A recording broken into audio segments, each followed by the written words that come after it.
confidence. And the expectation is to be very good and to win. That gives the player a lot of confidence, because the player then pauses and says, if this guy trusts me, then he believes in me.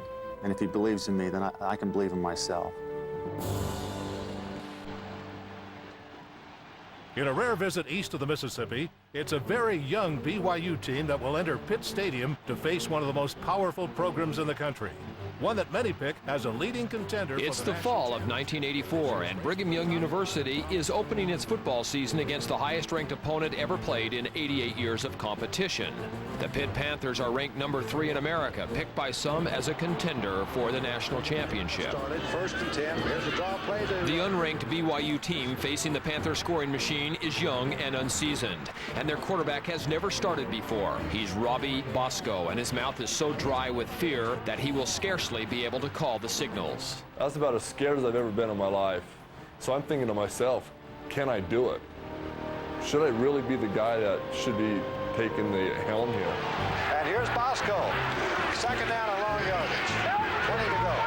And I remember the first pass he threw, it took off over my head, and I was on the sideline. I don't think it hit anything but got into the stands. And then the second one he threw, I think he threw into the ground. So he's 0 for 2 after the long opening pass. Robbie Bosco's first start at quarterback is already going poorly, but things are about to get a lot worse. Bosco again. Good protection. All day he's got. Bosco drills it. It's the second of 2 back-to-back interceptions, and with 2 easy touchdowns, the Panthers are about to take a commanding lead. It's a touchdown for Pittsburgh. And Pittsburgh leads it 13-3. In desperation, Robbie glances towards the sideline, where a head coach stands with silent determination, a man who knows his quarterback can pull out a victory. And I remember walking off the field, and the first guy that met me was LaVell. And he put his arm around me, and he says, don't worry about it. He goes, you are the quarterback here, and you're going to be the quarterback here. Just go out there, relax, and play. Well, let's see if Bosco keeps putting it up. He's been flirting with lightning here in the 3rd period. He's been stung twice, and still he goes to the air. They give him the fullback. It is, and he is going to score. O'Reilly works his way in, broke a couple of tackles, and back comes Brigham Young with the thing they know they can do best, the forward pass. Bosco fires downfield to Kozlowski at the 20. Kozlowski's got a first down inside the 10-yard line, and he's taken out of bounds about the 7. Here's Lee Johnson in to try and narrow the margin down to 2 points. The kick is in the air. Brigham Young is pulled within 2 with a field goal with 9 minutes to go. It's 3rd down and 4 at the 49-yard line of Brigham Young.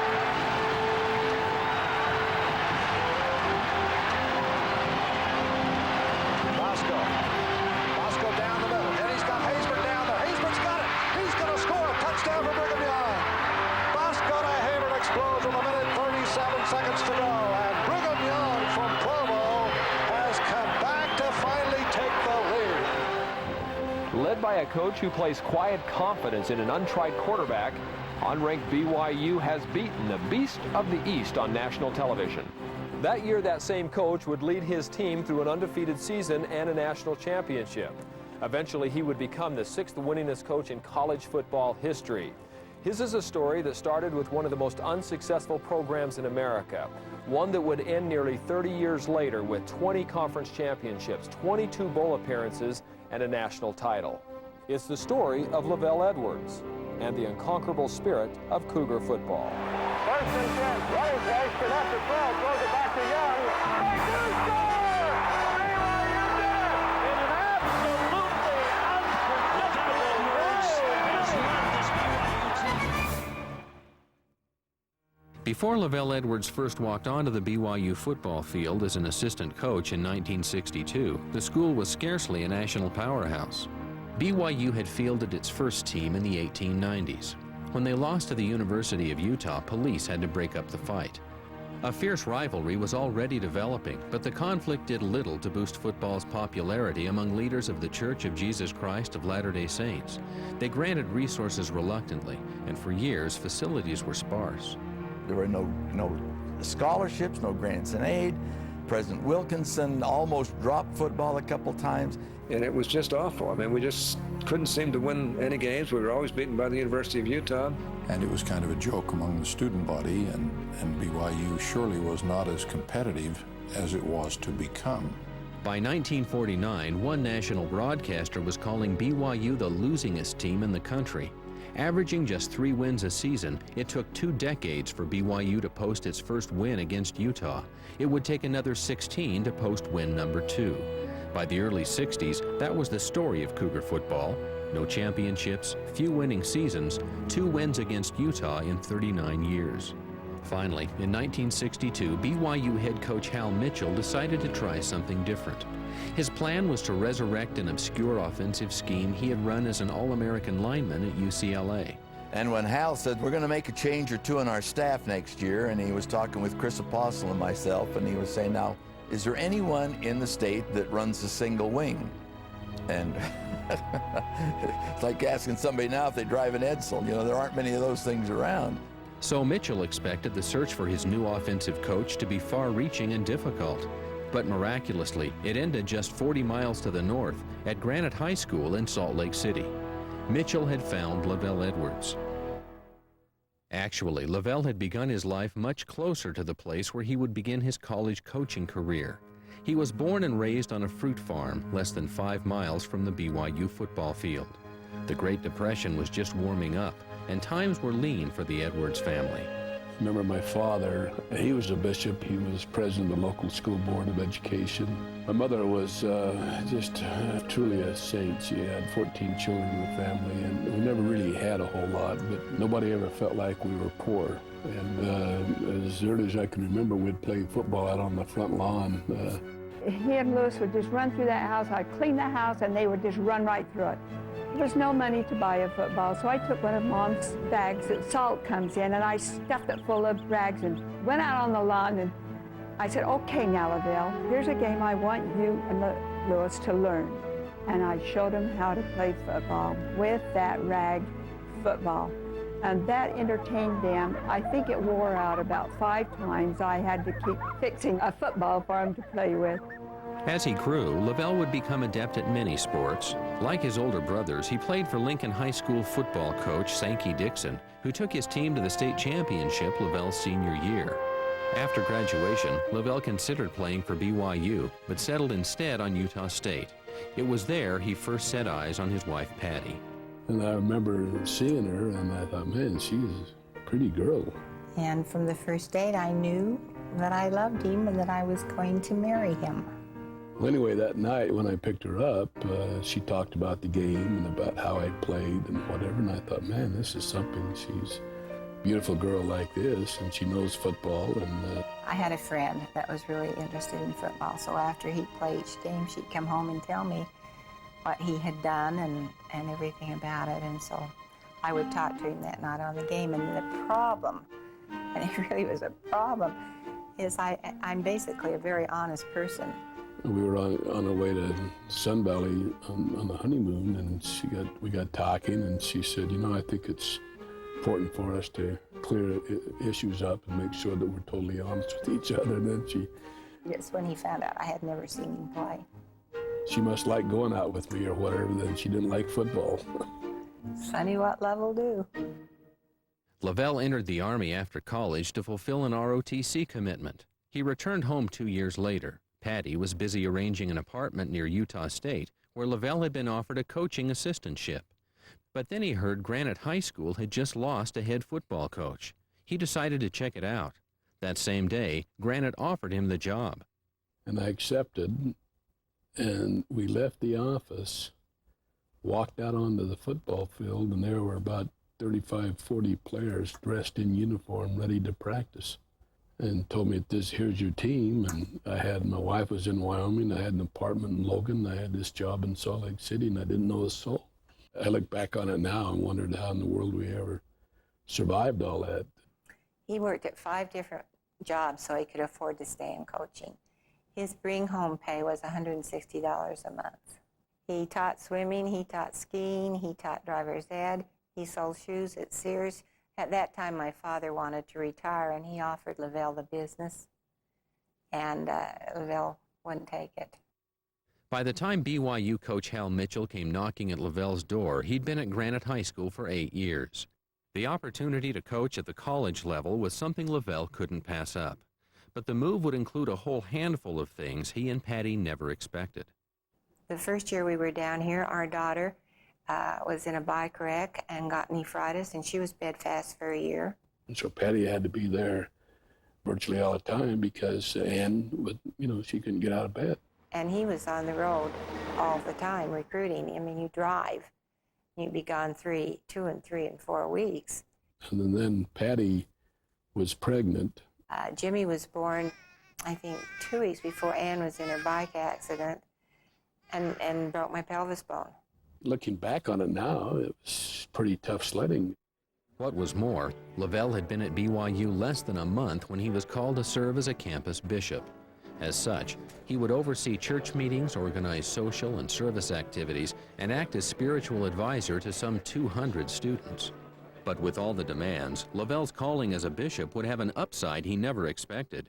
It would serve as a turning point in his approach to coaching football.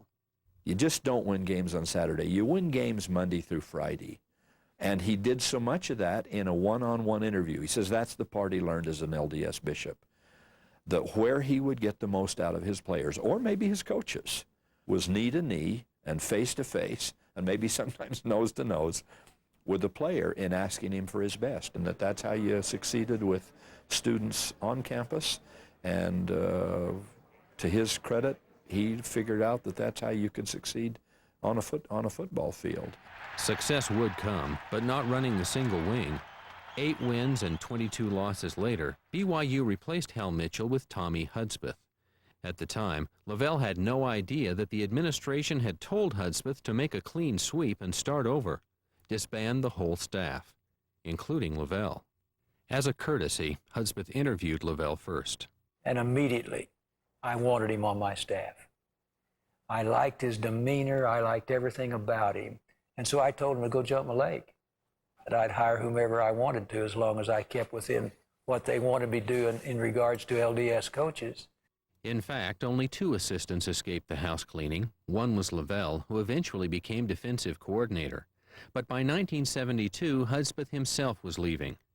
By that time, LaVell was assistant head coach, and this administrative shakeup foreshadowed one of 2 things. If he wasn't promoted, he was likely to be fired. The odds were not in LaVell's favor. His history as a player included no famous football schools, no coaching greats, and in his first 18 years as a coach, he was involved with only 4 winning seasons. Still, his family was hopeful, especially his 9-year-old son, Jimmy. I'd been going to the games for a couple of years by that time, and I knew that he was being considered, and I was really excited about it. And I think every night I asked him when he came home, I said, well, did you get the job? A major voice in that decision would belong to Dallin H. Oaks, BYU's 7th president, who was about to receive an unexpected phone call from a player on the football team. And he asked if he could come and see me confidentially in the president's home. And he came over as a representative of the football team. And he expressed, in behalf of his fellow players, the great respect that the team had for LaVell Edwards and the great hope they had that he would be the coach. It was very influential with me. I don't underestimate the importance of inspiration in his coming to do that. The school needed LaVell. They needed his personality, they needed his patience, they needed everything about LaVell. It was exactly the right time for LaVell to enter the picture as a head football coach. So it wasn't long before LaVell received a phone call. The appointment of head coach was now his. He would have a lot of people to notify, but his first stop would be at Wasatch Elementary School. He came to the door and just kind of poked his head in and asked if he could speak to me, and so I came out, and he walked over here by these bushes and trees, and he had told me that he was named the head coach at BYU, and I was just really excited, and it meant a lot to me that he'd take the effort to come and get me out of school, and he had brought root beer and ice cream and for the whole class, and we had root beer floats. I don't think root beer floats ever been as good.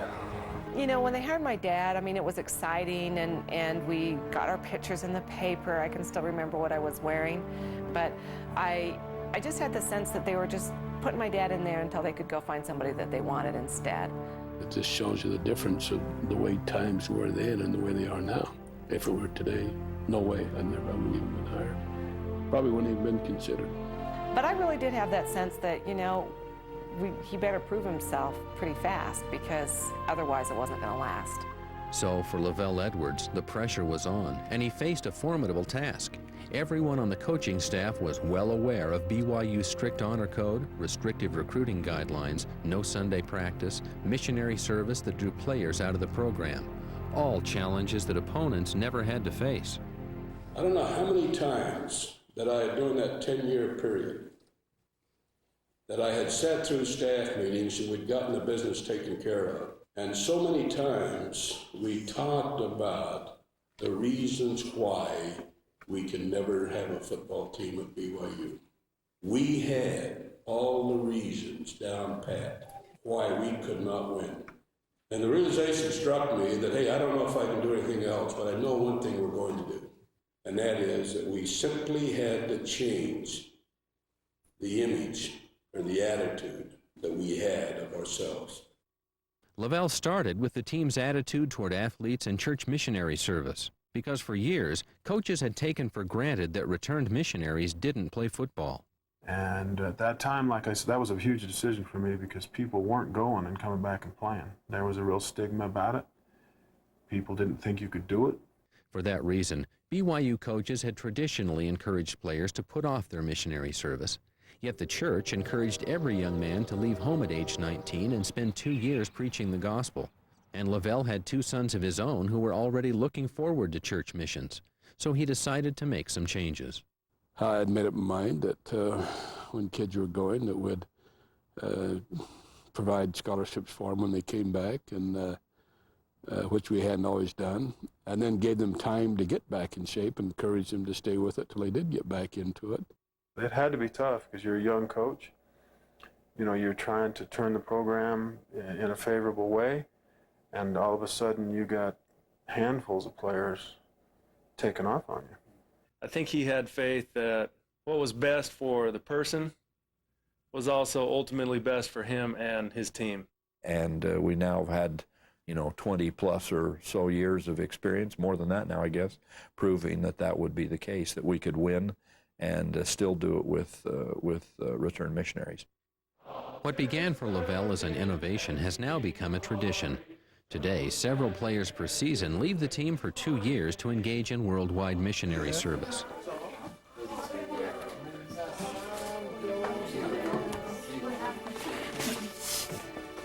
It says, "Dear Elder Tahi, you are hereby called to serve a mission of the Church of Jesus Christ of Latter-day Saints. You're assigned to labor in the Florida Jacksonville mission." There's not one regret. I would trade the whole football experience, including my occupation, if I had to, still go again.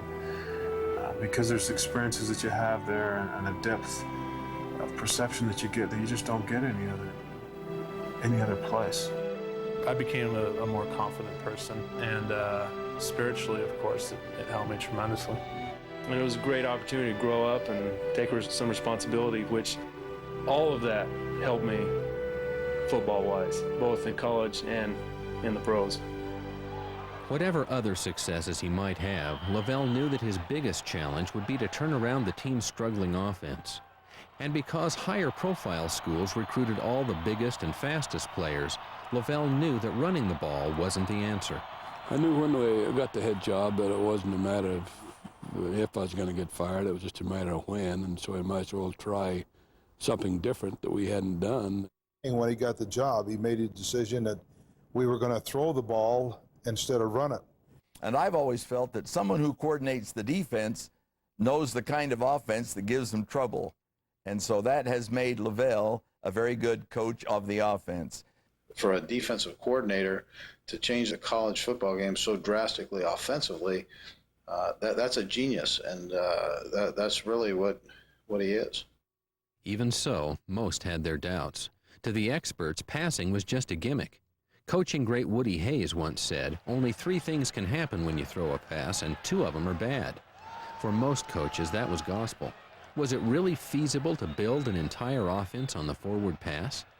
LaVell Edwards was going to find out, but he was going to need some help, and it would eventually come from a very unexpected source. 106, welcome back. I'm the Swamp Rat, Dewey Warren, along with Dave. Dewey Warren grew up in the swamps of Savannah, Georgia. Today, he hosts a sports call-in show on WKVL radio out of Knoxville, but he started as an All-American quarterback at the University of Tennessee. That was where BYU found him coaching freshman football in 1972. We had played Notre Dame and beat them pretty bad, and a guy named Jim Kreiner came over here visiting and was talking to our linebacker coach at the time, was Lon Hertzman. And they were watching the film, and he said, well, gosh, they throwing the ball all over the field. That's what we need. And Lon said, well, here's a guy right here that played here, played professional ball, the Swamp Rat. And that fast, LaVell found the first ingredient for his offense. Dewey Warren loved to throw the ball, and it wasn't long before he was on staff with a full playbook. But it would be another year before LaVell would find the second half of his formula. I'd never heard of Brigham Young University before. And then I saw a football game, and immediately after watching that game, I knew I could compete at that level, and I thought I could do very well. Gary Scheide was a baseball player from Diablo Valley, California, but he also knew football, and he had a good arm.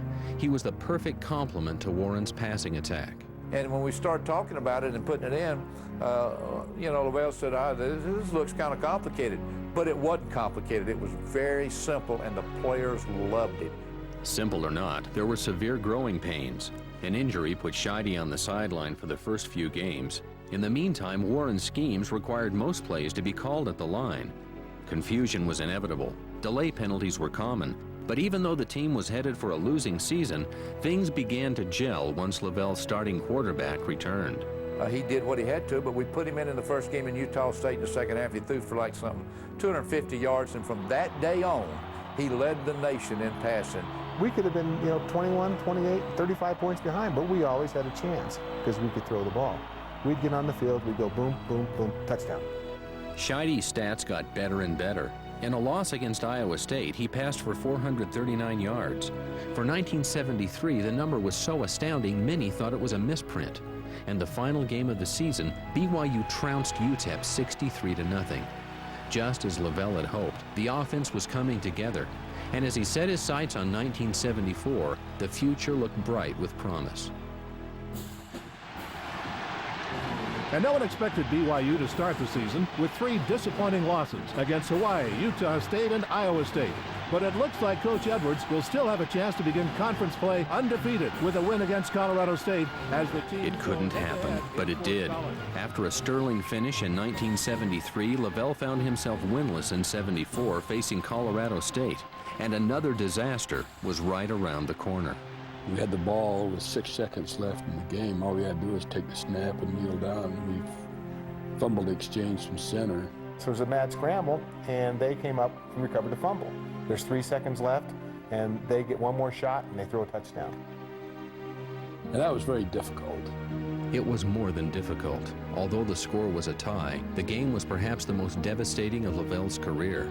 He was still winless in what he thought might be a championship season. And worst of all, conflicts had begun to arise on the team.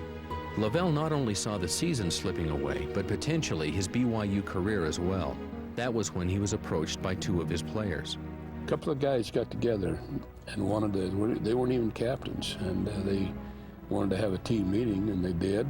There was just a lot of talk about what's going wrong and why we aren't winning, and we decided that we can either end the season right now, or we can just pick it up, support each other, and make a run for it. It was just a very emotional meeting, and then everybody got up, went their way, and it was like a different team. That week, absolutely no question, changed my whole career, because had those guys not gotten together and come back, I don't think I'd have survived. I probably would have been gone, if not after that year, sometime soon. So, but that just seemed to change everything around. Did it ever? Beginning with BYU's next game against Wyoming, Scheide would rally the Cougars to 7 straight wins. Most of their opponents never saw them coming. Teams didn't know how to respond to us. We just overflooded teams. We got guys coming out of the backfield, 5-man routes. They'd never seen this before. We told people we were going to throw, but just find a way to stop us. By the time it was all done, LaVell had his first conference championship. Scheide's completion percentage was the 4th best in NCAA history, and his total set a conference record. BYU ended the year with its first postseason bowl game ever. Scheide would be blindsided in the 4th quarter of the Fiesta Bowl, and his shoulder separation would cost BYU the game. Nevertheless, in LaVell's mind, his new offense had passed the test. And although doubters persisted, they were about to be proved wrong in a big way. One without equal in the history of college football.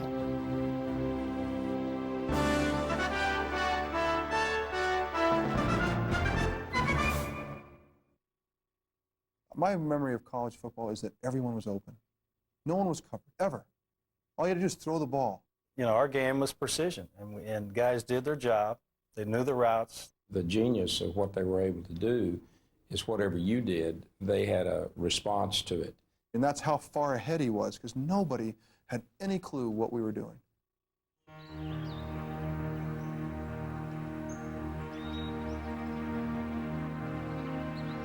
Spring 1976. Dewey Warren, LaVell's first offensive guru, had moved on. Gary Scheide was long gone too, and some wondered if BYU's brief shot at success had gone with him. After leading the conference in 1974, we finished the next year at 6-5, hardly a championship showing. But the fact was, we were just getting started. Our starting quarterback, Gifford Nielsen, had actually finished out the 1975 season showing promise. But soon, LaVell would set forces in motion that would transform Gifford into an All-American. And it would all begin with a new offensive coordinator. At spring practice, we didn't have a coordinator, and then all of a sudden at the end of spring practice, a guy shows up by the name of Doug Scoville. And he's the guy that really put the whole thing together in a very good package, and what has commonly been referred to now as the West Coast offense. He comes on the practice field, he sees me, and he goes, "You must be the great Giffer." And I went, "The great Giffer? I better get myself prepared if I'm going to be the great Giffer." He said, "Just trust me, we're going to light up the scoreboard." And that was kind of our theme. Under Scoville's tutelage, Gifford flourished, and despite an opening season loss at Kansas State, soon we were off and running. Once we got rolling, it was like he and I were on the same wavelength, and I could tell exactly what play he was going to be sending in. Then he allowed me to call my own play. I can remember I used to call plays with a smile on my face because I thought, here's another touchdown. There's no way they can stop this. Absolutely no way they can stop this. And we used to throw touchdown pass after touchdown pass because of that. It could have been a very difficult situation with Doug Scoville because Sco came in and kind of took over the offense. And LaVell was smart enough to say, "Doug, that's great. I don't have to take all the credit. I'm just going to continue to lead and guide the way that I've always led and guided people, and it's okay if you have the credit.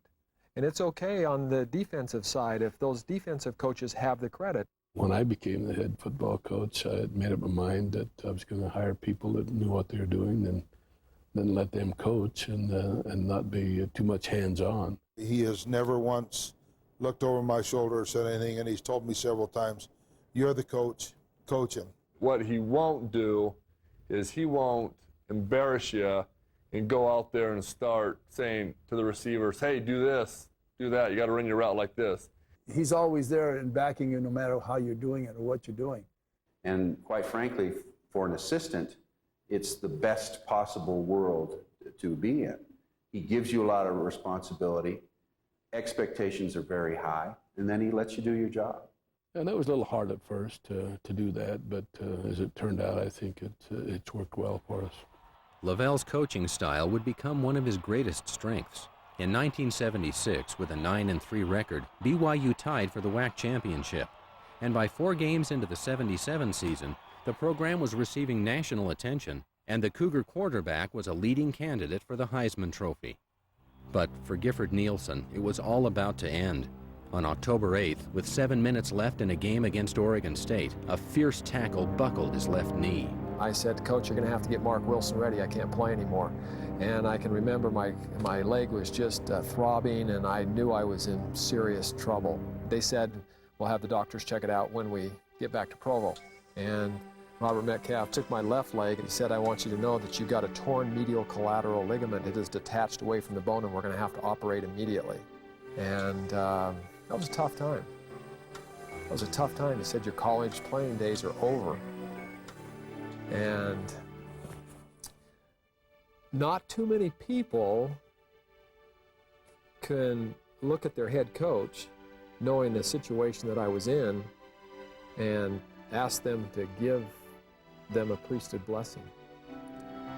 But I was able to do that with those wonderful men in that room that night, and as I was going to the hospital knowing that my college career was over with, this All-American year and the Heisman Trophy hopes and everything were dashed, I felt confident that life was going to be okay.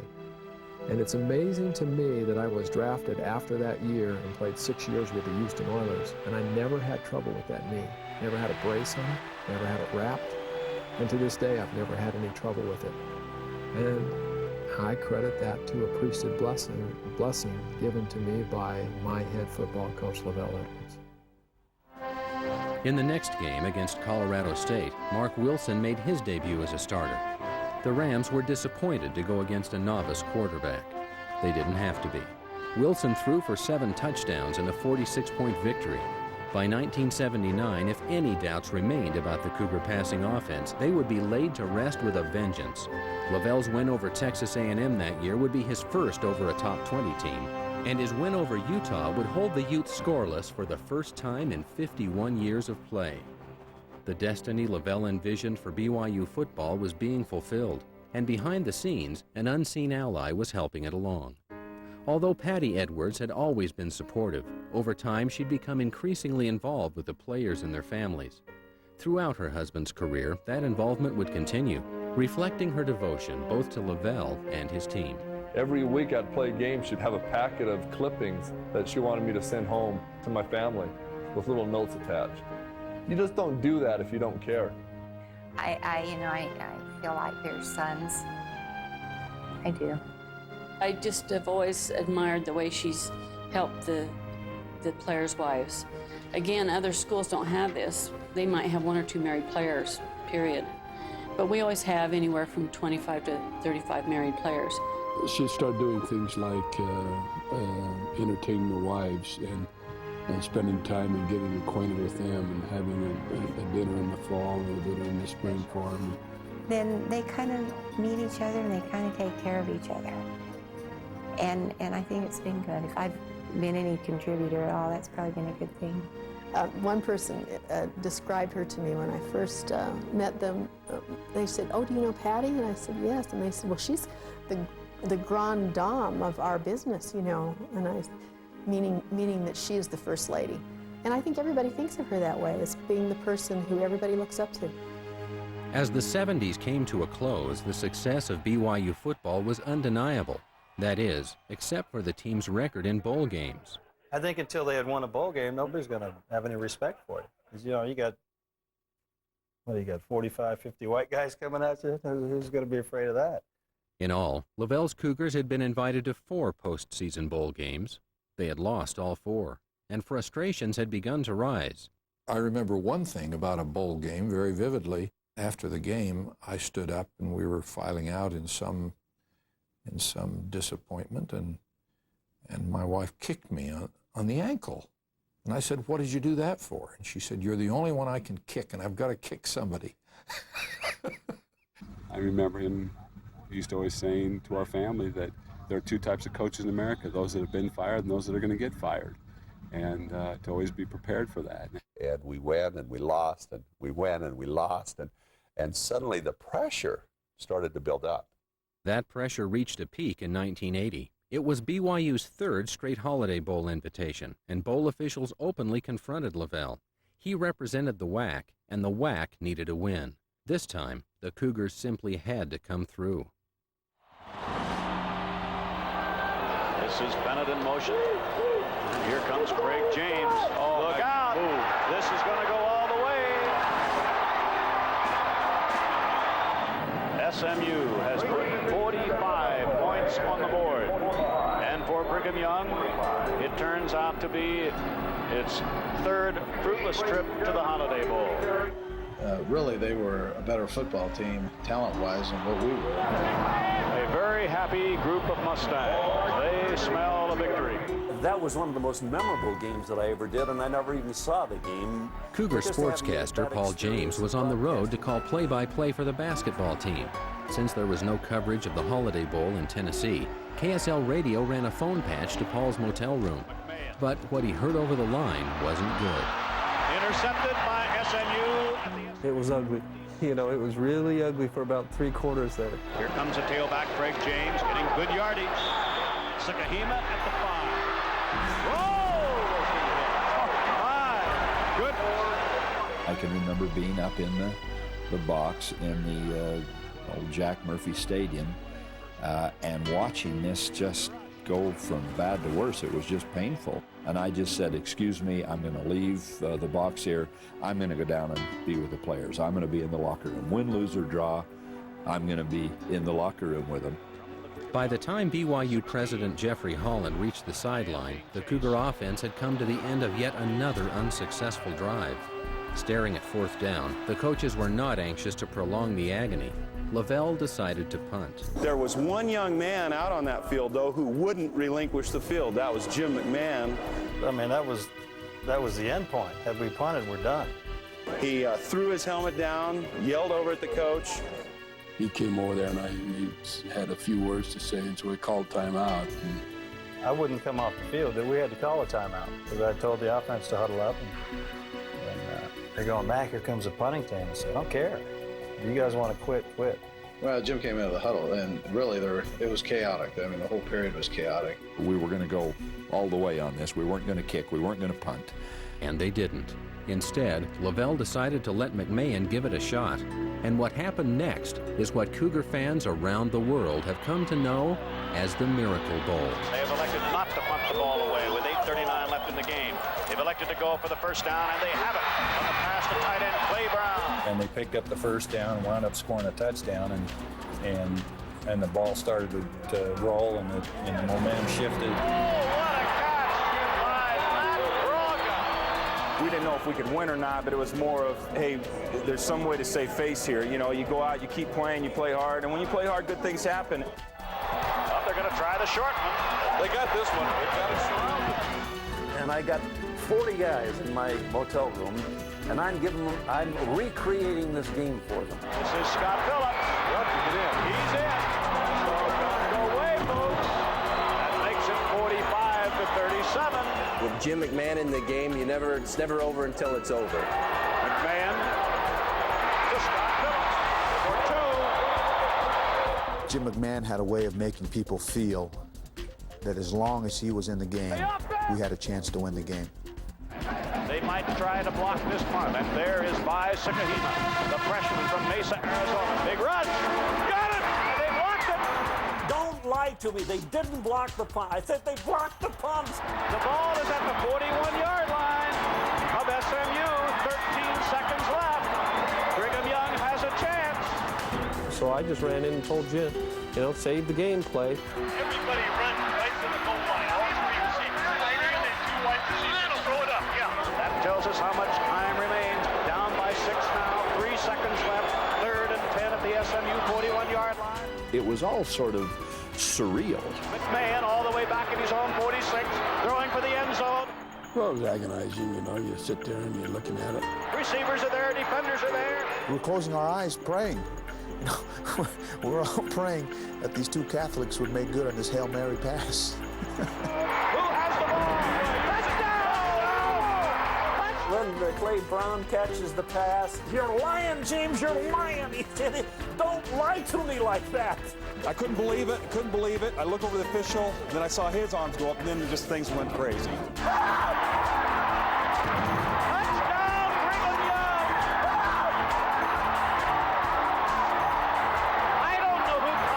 But it never did touch one of their guys. I mean, I've seen a couple different angles of it. It came straight to Clay, and they all jumped and missed it, and Clay caught it. It took 3 Catholics to win a bowl game for BYU. You know, Bill Shelton to block the punt, Jim and Clay Brown to make the Miracle Bowl catch. But in reality, it was Kurt Gunther, a return missionary, who won the game for us with an extra point kick. Kurt Gunther will try to win it for Brigham Young. The kick is up. Good! Brigham Young in an absolutely unpredictable, wild finish as he defeated SMU in one of the most spectacular. You would need to have an ounce of affection for the team to still say that was one of the great comebacks in collegiate football history. And it was just a preview of what was ahead. The Cougars were now riding the crest of what was soon to be the longest winning streak in the country. They had become unstoppable.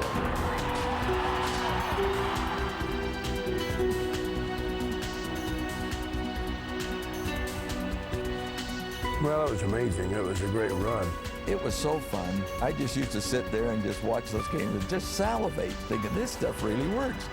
The biggest battle that went on during football games for about a 5-year period was between Doug Scoville and LaVell Edwards.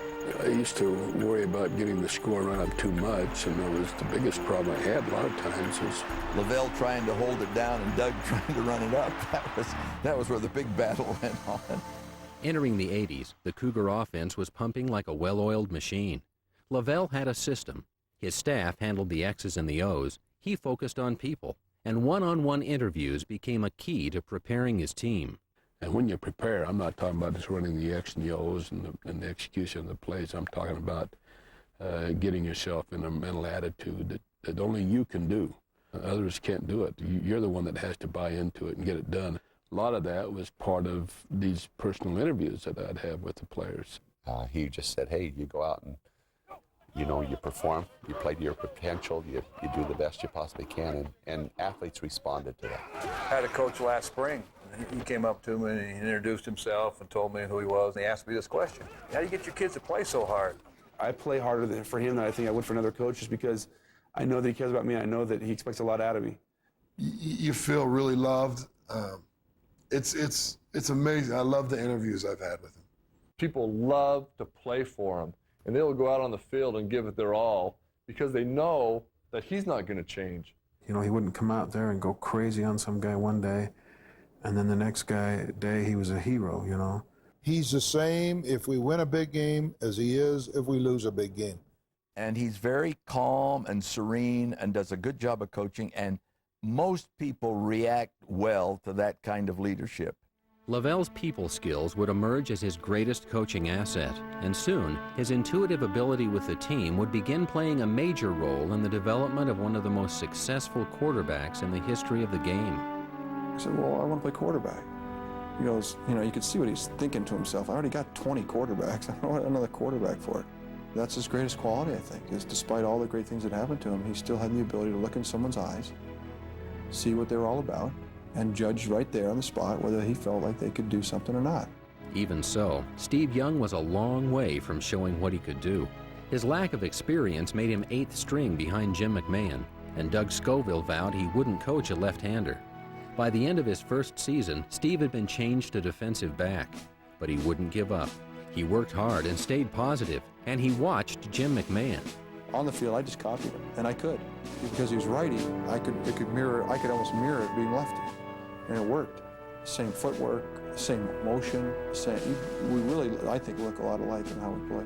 Steve was working at a quarterback spot again when Ted Tollner came on board to replace Doug Scoville in the spring of 1981. Ted came in one day and he said, oh, do me two favors. He said, number one, he said, go look at Steve's throw and then go watch the guy that you think is going to be the quarterback throw. That ended that thought process because we weren't going to change Steve. When Steve Young first took over for a departing Jim McMahon in 1981, he was so nervous he would throw up before every game. But by 1983, he would become the most efficient passer in NCAA history and finish second on the Heisman ballot.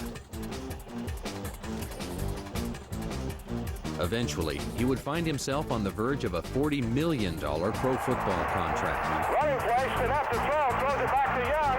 Young catches the ball. They do score! I would have never played pro ball without LaVell. I think LaVell was more important to me when I turned pro and in my pro career as a father figure than even in college. If you were to interview the athletes who played for LaVell over the years, you'd find a pretty consistent theme among them all. This man changed my life. And I think every kid that's come through this program will say that I'm successful after football because of the things I learned from LaVell Edwards. When the game's over, and at the end of the day, LaVell knows what's most important, and it's not football. He's had a deep impact and made lasting memories and shown us how to be a good husband, how to be a good father, how to be a good friend. And I think that will be his biggest impact on my life. And replacing a departing Steve Young is junior quarterback sensation Robbie Bosco. And so BYU ends up #1 in the nation, and that's a very controversial ranking. A lot of people back east don't think that BYU should have been the #1 And so it's team, undefeated Brigham Young that could seal a national title with a win against Michigan's Wolverines on December 21st in Jack Murphy Stadium. Bosco back to throw on third down. Good protection. Completes it. There was something special about that '84 team. We kind of came out of nowhere. I came out of nowhere. But the captains at that time said, we're not going to be satisfied with the WAC championship this year. That's been done. That's been done time and time again in this program. And in the hotel in Pittsburgh the night before the game, Craig Garrett got up before the meeting and said, we can beat these guys and we're going to play for a national championship this year. A true story. LaVell's team believed they could do it, but one thing they knew, it would never happen unless they went undefeated. And I think because the kids believed, our coaches believed, and we worked a little bit harder and got a little bit more than maybe they even thought they could give us.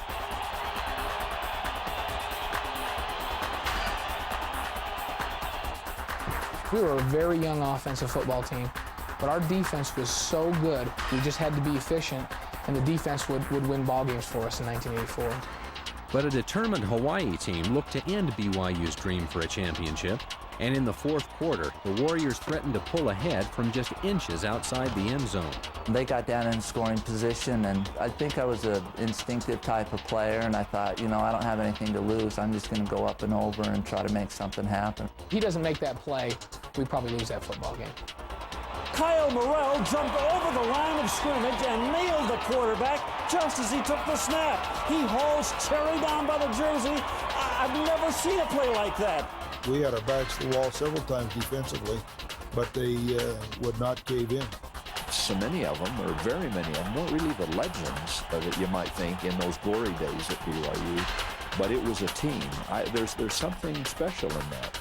It's a testimony to all of us that maybe you're not the fastest and the quickest and the most talented and the most this and the most that, but if you play together and have a lot of heart and the guys do what they have to do when they have to do it, I don't know, you know, that sounds like some sort of sports story somebody ought to tell someday. And they were. It was the Cinderella story of the decade, a little-known Western team from outside the power structure of college football who was fighting its way to #1 in every major poll in the country. But not everyone was enchanted. Some were outraged. Many complained of BYU's schedule, including Today Show host Bryant Gumbel. Who have they played, he asked, Bo Diddley Tech? Still, the Cougars rolled on. With all of the questioning of the media, Bryant Gumbel calling us Bo Diddley Tech, you know, it pushed us back up against a wall, and we were cornered, and we had to go out and play for pride, and we had to prove every week that we belonged where we were. And by the time the postseason arrived, the Cougars would have a chance to prove it against the Michigan Wolverines in the 1984 Holiday Bowl. And the BYU Cougars playing for the national championship. Bosco to throw again. Right over the middle to Haymouli. Haymouli up to midfield, breaking tackles all the way to the 50-yard line. And now the BYU crowd really gets excited. Here's the pass down the sideline. But as was so often the case with the Cougars, adversity was waiting in the wings. Bosco is hurt. Looks like The game was just 9 minutes old when LaVell watched his quarterback leave the field injured. The ligaments in Robbie's knee were torn but repairable. Although the pain would be intense, he would only stay on the sideline for a single possession. Nothing could keep him out of the game. I remember telling him, you know, you got to take an aspirin or two, and he wouldn't even take an aspirin because you don't want it to have it affect his thought processes. And it was really a gutty performance, no question about it. LaVell watched Robbie hobble back out onto the field in a knee brace. The Cougars lined up in the shotgun, and the rest is in the record books. Looks to throw. Now may have to run the ball. He does. And what a gutty performance. That's got to be tough on a bad knee. Scrambling. Here's a little flip downfield. Oh, what a play. He's back to throw again. Looks, throws for the end zone. Touchdown! A tremendous catch is got by Kozlowski.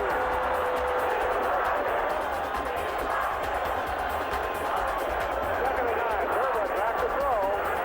Throws it over the middle. Intercepted! Brigham Young University has won the Holiday Bowl 24-6. In '84, I thought they could beat that one by the play.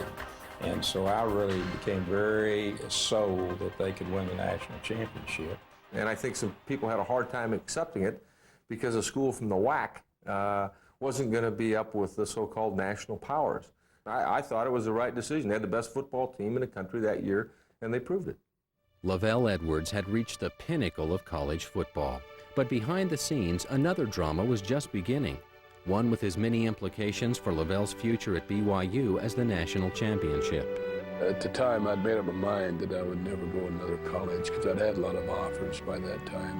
And I had made up my mind that if the only place I'd ever leave is if I had an NFL job.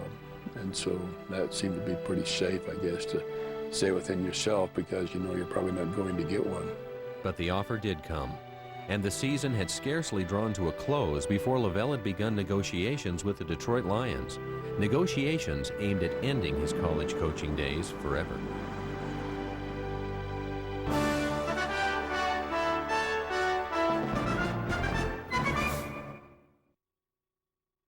I don't know that I've ever known a man more loyal than LaVell Edwards. And that's at a lot of levels. Not just the football players, the coaches, the university, but it goes, you know, his wife, his family, the church. That's one of the reasons I love him so much. That's one of the reasons he's a great man.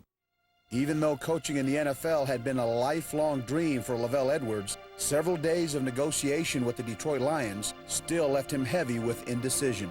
The fact that I couldn't make up my mind, that's what finally told me that, hey, this is wrong. If you can't drop what you're doing and go back and do it, it's either not the right time or it's the wrong situation, and that's what finally occurred to me. His decision was made. LaVell would remain at BYU. He had taken us to a national championship in 1984, and now the coach and his program were finally getting the respect they deserved. The Cougars would travel back east to play in places like Giant Stadium and here at Veterans Stadium in Philadelphia. But that was just the beginning. There would be home-and-home dates with teams like Penn State and Notre Dame. Some of the best moments in Cougar football were yet to come.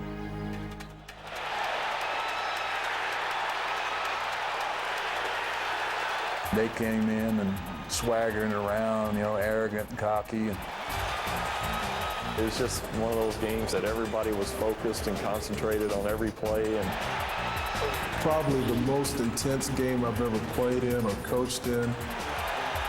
They were really into it. The crowd was into it, right from the opening play or kickoff or whatever. Something I'll always remember and be proud to be a part of that team that beat the #1 ranked Hurricanes. I'll tell you today, BYU pulled off one of the biggest wins in history, and this is a win BYU fans will savor. And the Cougars seal yet another conference championship today with a 45-22 victory. This is the 13th bowl invitation for BYU, and BYU will play Texas. The winner of the 1990 Heisman Award, Ty Detmer. Ty Detmer of BYU. On December 12, 1990, in Honolulu, Hawaii, BYU received word that Ty Detmer had won the most coveted individual award in college football. Appropriately, the Heisman Trophy was an honor Ty openly shared with all who had helped pave the way. I covered the Heisman Trophy, one of my very first stories at KSL, actually, and I remember how proud we all were, but especially how proud Coach Edwards was. But we all felt a part of that. If you knew where we had come from to where we were at that point, it was absolutely a miracle. You look at past players, quarterbacks at BYU really laid the foundation for what was to come for me. The national championship that was won, all those things built up and up and up. And I think finally people are saying, boy, it'd be great to see one of those guys win. And here comes Ty, who just shattered records, and he well deserved to win it. By now, after 18 years, a national title, and a Heisman Trophy, LaVell's Cougars had entered a new era. But then, so had college football. It was a much easier job when we started than it is today. Not the media attention that we now have, didn't have the talk shows, didn't have the recruiting gurus. You know, I don't know that people understand that, but and also the emotional roller coaster that a season will bring. You know, my brothers and I would just hate it. I would just get to the point where I couldn't read the newspapers or watch television or do any of those things because I just didn't want to hear anything about it. You worry so much about, of course, your husband. Well, she was just exhausted after games. It's like she had just gone 15 rounds. Then you worry about the kids, your players. It wasn't uncommon for her to lose like 15 pounds during the season. Actually, in football, you don't control your own destiny. It is controlled by young kids. It's controlled by a crazy-shaped football, by referees, and by the weather. And then you have 65,000 fans that know all of the answers. Coach Edwards would try to go to the temple to get away from the pressures, and people would ask him, is the team ready? Are we going to win this week? And I thought I could always tell when he was nervous during a game. He would do just the bending over thing. You know, every now and then you would just see him just double over, and that usually was a sign to me that he just really had just about had it. The demands on LaVell had been increasing for years, but at the same time, he devised ways to deal with the stress. They were the same things that helped him maintain a solid program, the things that would eventually become his trademarks. No matter what the score is or where you're at on the field or what's happening, he doesn't panic. I think the players know what to expect from him. He's very even keel.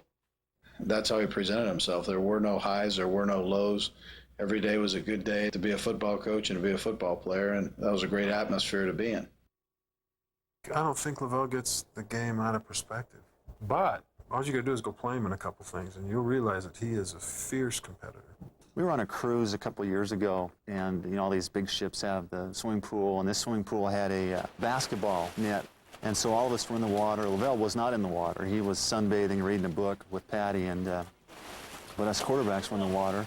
It got rough. It was a knockdown, drag-out battle because nobody wanted to lose to the other guys. And LaVell could not help himself. LaVell had to get in and get some of that. So I remember LaVell putting his book down. You know, he's, I don't know, gets in the water, and he is right in the thick of everything. You know, he's dunking us, we're dunking him, we're slamming him against the wall of the pool, he's slamming us. It was incredible. It's interesting. You lose a couple of games, and everybody's got the reason. You know, this is what you got to do to win. Change this, change that. And he wasn't a fly-by-night guy. He wasn't just, you know, I'll try this, I'll try that, I'll do this. He didn't do that. He stuck with the system. That's why he won so many games. He'll sit there and crack jokes, and he's just kind of give you that grin, and you want to grin back to him. And these meetings that we go to with all the media on Monday, I don't think he ever prepares a word to say at those things. At what point does a few comments become rambling? It's just this other side that a lot of the fans really don't know about LaVell. He's kind of a funny guy. Let's have an exit poll. Have I reached a point of rambling? Raise your hand.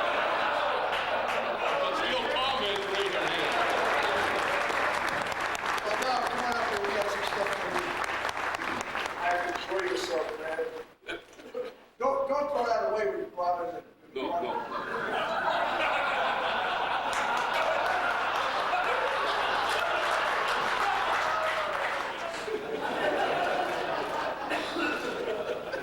No wonder he's dressed up. He gave me the only thing he owns. His sense of humor, his steadiness, his competitiveness aside, it was LaVell's family more than anything else that helped him keep a balanced perspective, a perspective that others didn't always share. I mean, lots of people, sometimes me, but administrators and students and fans, I mean, lived and died by this. And if we won, you know, it was the greatest thing in all the world. And if we lost, you know, we all ought to go jump off a cliff. LaVell didn't seem to me to have to live with that. If we lost, you know, life was still good. And he still had Patty and the kids. There's not a better father around than LaVell Edwards. I had the best of both worlds. I was able to play for him and see him as a coach, and that was a great experience, but you know, I had him as a father. And I think one of the things my dad did that was huge for me is that he took me as seriously as he took my brothers. You know, he laughed at my jokes. He thought I was interesting. And for a daughter to have a father pay that kind of attention to her, it's a huge gift. You know, the greatest tribute I think that can be said about him is he was a better father than he is a coach. The satisfaction LaVell found at home was typical of the enjoyment he seemed to find with people in general, including the men he coached against. In fact, in a sport of high emotions and often flaring tempers, some were surprised at how many friendships LaVell forged playing golf with his competitors. One of them was R.C. Slocum, whose Texas A&M team routed BYU 65-14 in the 1990 Holiday Bowl. His quarterback got hurt, and things got to rolling, but I hated it because it gave the appearance that we might have been trying to run the score up. It was not that at all. It was out of respect for him and how dangerous his teams were. And that spring, we were at a function together, and we got through playing golf, and I looked around. We took a shower, we were getting ready to go to the airport, and I couldn't find my clubs. And I went up the hill to where the cars were, and my clubs were up there, and LaVell said, "You beat me, but I still brought your clubs up." He doesn't put on any airs like he's some kind of a big shot. Coaches were coming from all over the country, and they were saying, "Show us what you're doing, will you?" 2 or 3 of the offensive coaches went out there, and LaVell, as you would expect, in his own gracious way, and particularly helped college football, he spent all kinds of time with my staff. They came back, and we put a whole series of pass game and running game from split backs that we had never had before. He recounted that when he was an assistant coach, he asked then if he could go back to Ohio State on his own dime, basically pay for his way to go back to their spring football to figure out and learn how they did it. And here they were asking him to come back and teach them how to do it. And he was kind of just saying, just kind of incredulous expression on his face that, how did this happen? By the mid-90s, LaVell Edwards had become more than a successful head coach. He'd come to be regarded as a national figure who had made far-reaching changes in college football. One of the most important had taken place while he was president of the National College Football Coaches Association. One of the big things that LaVell did for all the coaches in America is, you know, when they would transfer from one school to another, they lost their pension and other retirement benefits. And he came to me, and we went to bat for him. And I got to tell you, if it hadn't been for LaVell, the coaches in this country wouldn't be as well off as they are today. The thing I appreciate about LaVell so much is that he really had a great respect for the game and gave so much of himself and so much of his time. He's there for people. He speaks a lot of charity events. He does a lot for the community. People have no idea. His calendar is very full. He's been very involved, especially with cancer and things that are close to his heart. We have sent out so many letters and footballs and shirts and everything you can imagine to people who are ill or who are in the hospital. One of the recipients on the team's mailing list was 4-year-old cancer victim Logan O'Neill. On Saturday, October 23rd, during LaVell's final season, the Make-A-Wish Foundation brought Logan to San Diego to spend a weekend with the team. He's been a BYU fan, I guess, probably since he was 2. He may not outwardly express it and show it, but he knows what's going on and he's paying attention whether you know it or not. It was a wonderful experience for him to get to be with the guys on the team and on the field and in the dressing room. They were all real friendly. They are the most wonderful bunch of boys I have ever seen in my life. The most caring and giving group of guys. But I can't thank BYU and the Make-A-Wish Foundation enough for the past 3 days. While her husband was working with local and national charities, Patty Edwards also devoted time to public service, creating a national organization for the wives of college coaches. Patty began with just 4 other wives. Today, their newsletter is mailed to over 500. The Wives Association for football coaches' wives is phenomenal. It's like taking family back into the business of football. And we have our own conventions, and at every convention, every city we're in, we take $1,000 to the Children's Hospital. And they can go to workshops and get information and just sort of come together, support each other. And I think it helps bring the whole business of football into perspective. But in spite of the national prominence achieved by Patty and LaVell, BYU's football program would still lack the national respect many believed it merited. Even after winning more games in a single season than any other team in college history, LaVell's 1996 team was denied an Alliance Bowl invitation.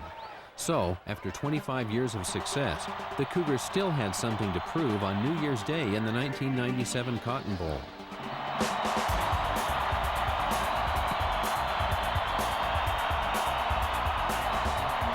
The Cotton Bowl set all sorts of records that year for viewership and for ratings, for revenue, for just about every measure.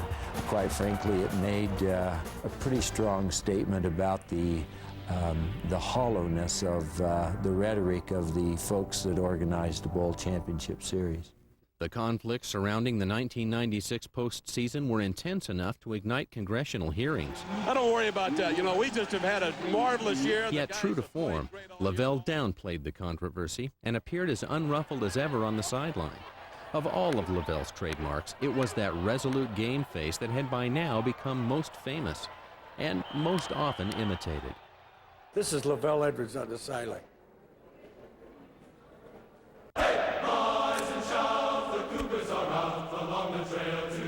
I'd have to look.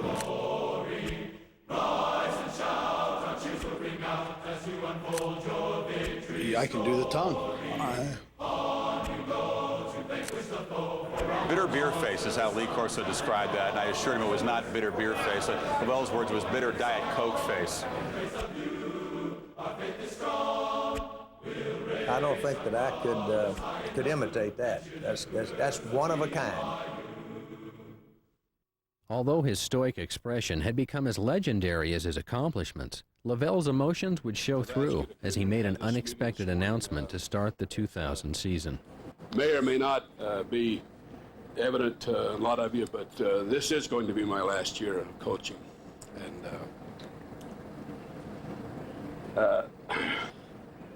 but I have just a deep love for you guys, what you've done and what you stand for, and you know, it's hard to talk about that without becoming emotional, and it's turned out a whole lot better than I ever dreamed. That was a lot of my motivation the whole years. This is it for him. He's been doing it a lot longer than I've been doing it, so I better do it for him. You know, we get to go out with a legend, and you know, let's send him out like he's supposed to go out. I mean, that was the expectation I had personally, was why lose any games at all? That was what everyone expected, but it was not to be. For LaVell and the Cougars, the 2000 season would be the toughest since 1973. By the time the team reached their last 2 games, their backs were against the wall. If they could beat both New Mexico and Utah, they could escape with just enough wins to avoid handing LaVell the second losing season of his entire career. But with both starters out injured, they would have to do it with third-string quarterback Brandon Dillman.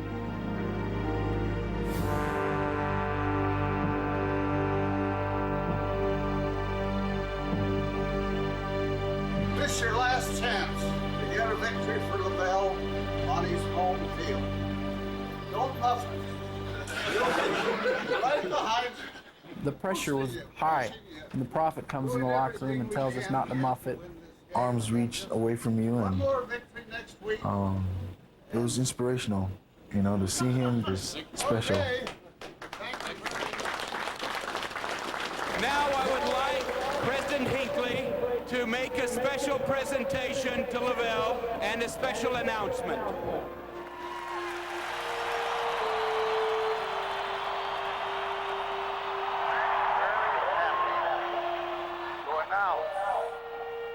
That Board of Trustees and the administration of the university, in recognition of a remarkable and wonderful man, have determined to name this the LaVell Edwards Stadium. It was completely unexpected. When they revealed that, I was stunned. I was just stunned.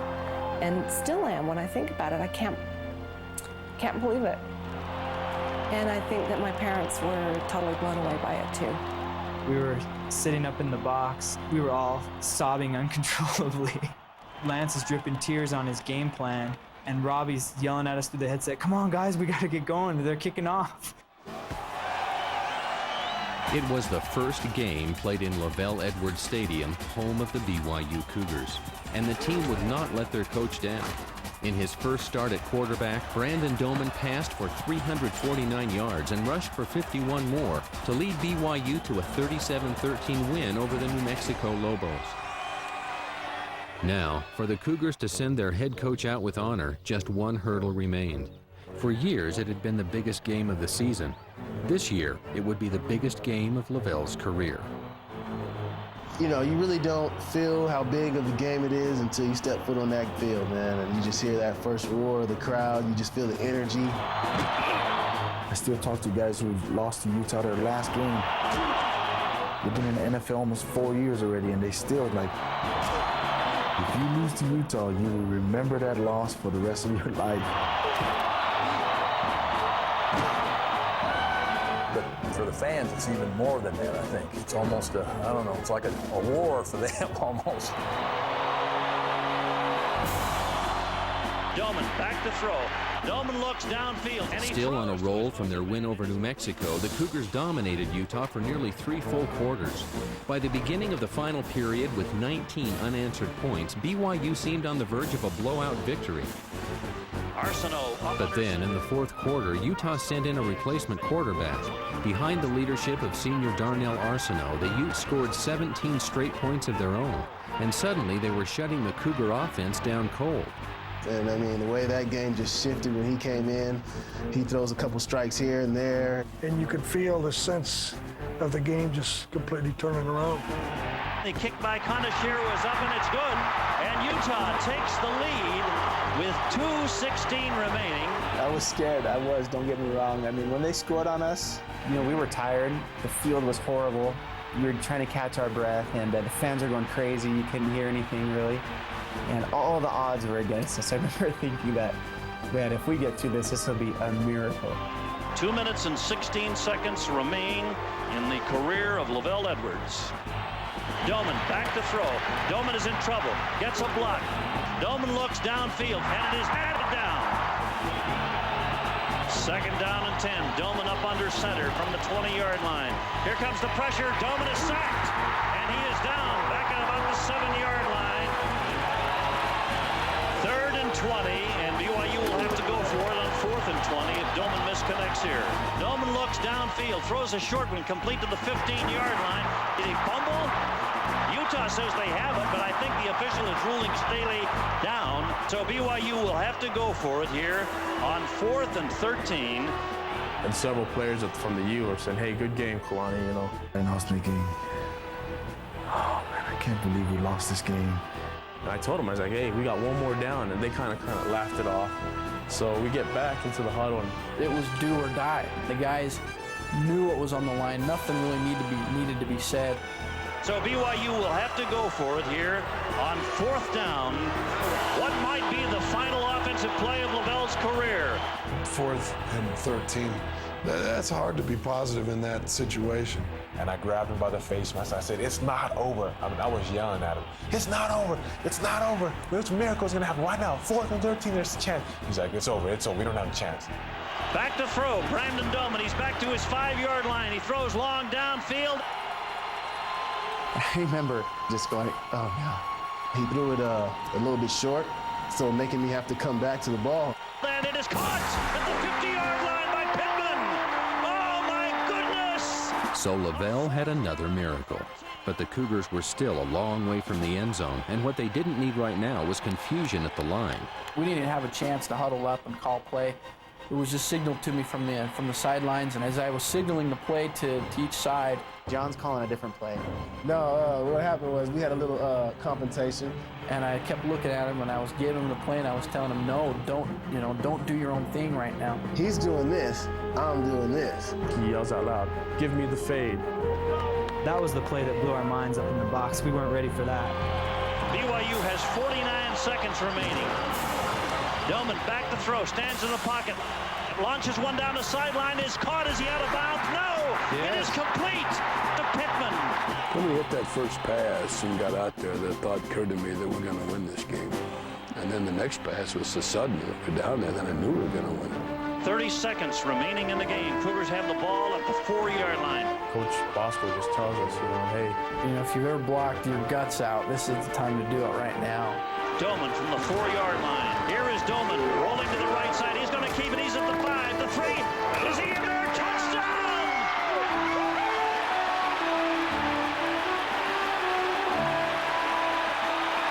LaVell Edwards has led this BYU team to an amazing victory, and can you believe it? A bunch of us were gathered watching the game on television in a restaurant. Our day had been concluded, and no one in the place was really paying attention to it because we're in Connecticut and they weren't obsessed with that rivalry. But obviously, we wanted to see how it would play out, and marching down there and scoring that game-winning touchdown, and we just erupted over in the corner, and people didn't know what we were cheering about. And we're supposed to be objective, but on that night, we couldn't really be objective. We were glad that he went out a winner. That was a good night for us. LaVell Edwards' final victory capped a career total of 257 wins, the 6th highest in college football history. During his 29 years as head coach, he logged 20 conference championships, 22 bowl appearances, 13 top 25 finishes, 2 National Coach of the Year honors, and a national championship. But the true measure of his achievements won't be found in the record books. It's reflected instead in the esteem of the players, coaches, and colleagues impacted by his life and career.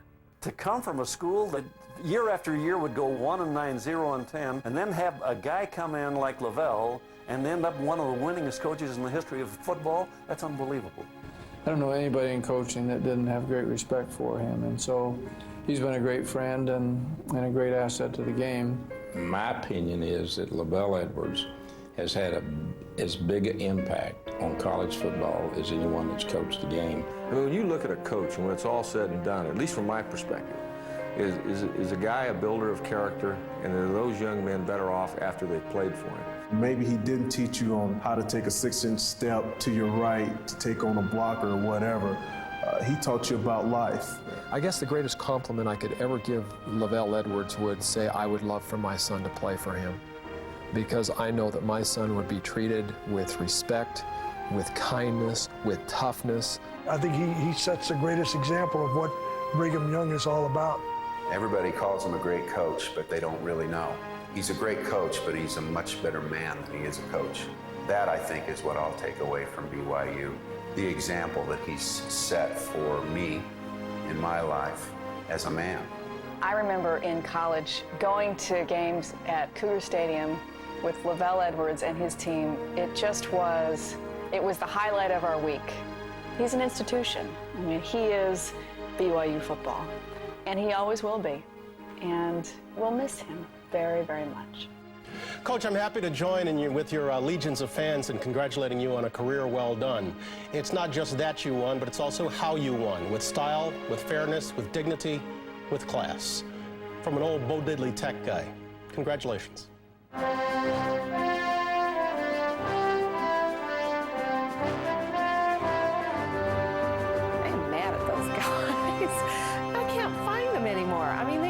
They are just taking off, having a good time. I mean, they tooling around the country.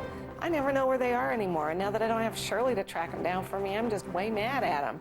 You know, we had to have a little meeting, in fact, about this very issue the other night when they came home from who knows where, because I'd been trying to find them for 5 days, you know, and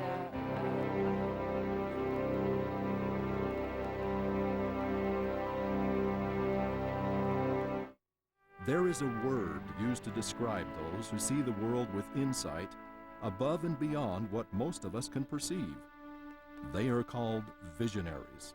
One such visionary was a Utah-born, Idaho-raised farm boy who conceived and made possible the technology from which an entire industry was born. His name, Philo Taylor Farnsworth. His invention, television. Next on BYU Television. Jimbo, you gonna join us tonight? Gotta work on the house. But when you get to the wiring, let me help you. What could be more important than the game? A couple little things. Spend something on your family that shows them what they're worth. Very cool, Dad. Spend your time from the Church of Jesus Christ of Latter-day Saints.